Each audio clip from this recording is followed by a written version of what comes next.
একটা যুবক ছেলে নাইলে দিনে একবার হস্তমৈথুন করে, এরপরে সে ভয় পেয়ে যে তার যৌন শক্তি নষ্ট হয়ে যাবে, বলে যে আস্তাগফিরুল্লাহ আস্তাগফিরুল্লাহ আর করবো না, 1 মাস হওয়ার করে না। নাহলে 15 দিন একটা মেয়ের সাথে কথা বলে, নাহলে একটা মেয়ের পিছনে 1 বছর টার্গেট দিয়ে ঘুরে ওরে বিয়ে করবে, একটা অপরাধ জেনা।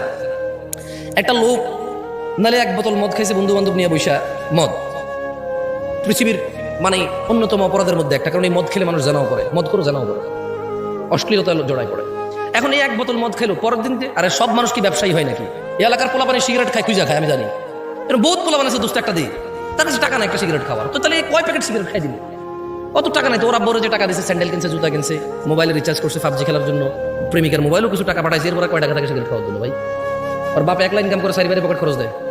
তো দেখলাম যে আমি যখন ছোট ছিলাম চিন্তা করলাম যে আসলে সে যে অপরাধ করে, অপরাধের একটা সীমা আছে। আপনি একটা মহিলার সাথে ঘুমালেন জানা করতে, কতক্ষণ তার সাথে ঘুমাবেন?